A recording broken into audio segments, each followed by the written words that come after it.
COVID-19 is a scam up till now?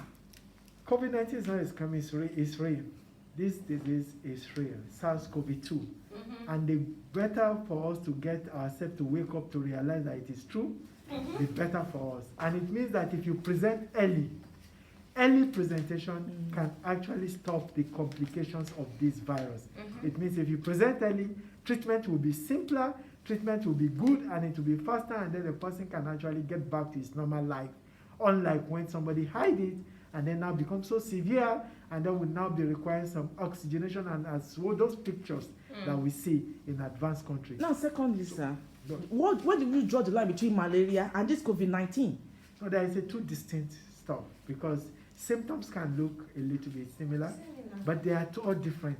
This is caused by a virus, SARS-CoV-2 is caused by a virus, whereby malaria is caused by plasmodiasis, which is a parasitic infection. And we need to differentiate between that. SARS-CoV-2 is a viral infection, and that viral infection affects the respiratory upper and the lower respiratory tract and causes a lot of pathological changes. These changes can lead to several things.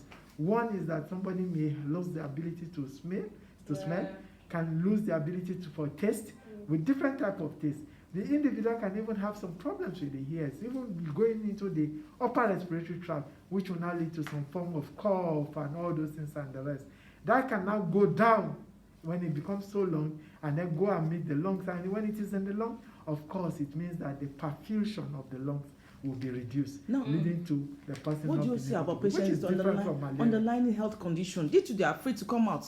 They should come out, and it's better to come out so that they can be taken care of. We have incidences when we have a co-infection between diabetics and SARS-CoV-2. That has been taken care of.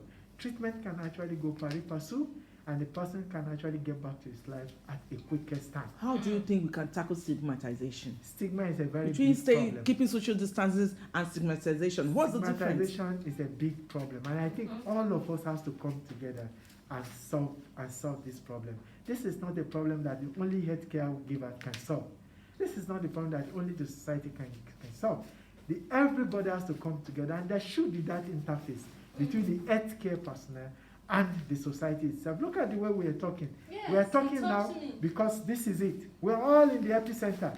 In this thing, we are in the epicenter. So how do public health workers get infected? Some public, that's why they are wearing their PPE. No, they get infected because one reason or the other they can get, because there are several ways.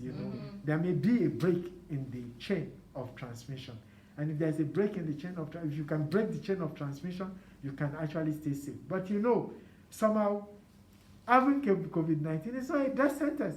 So if a healthcare worker is human, and the other person is human and also have it, and the healthcare worker also have it, does not mean it means that the healthcare worker presently gets treatment and gets back to his life and his way. Thank you, Dr. Tahil. Finally, sir, some patients are sending these drugs out to their loved ones, especially those people who are afraid to use to come out.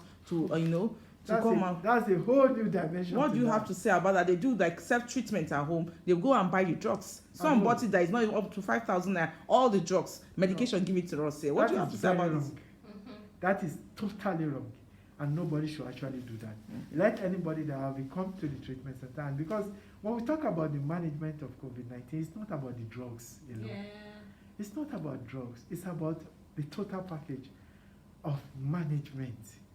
You assess, you see what category does this person belong before you institute the management for the patient. And we need to pass this across to the whole world. For everybody, Nigerians, wake up. When you have SARS-CoV-2, that is COVID-19, is something that you can call, it's a medical condition. Come out. And thank God, in every state, there is always a center. There is a center where you can come out. You can come and discuss with the health personnel, and they can see where you belong. And I think that is why I think I can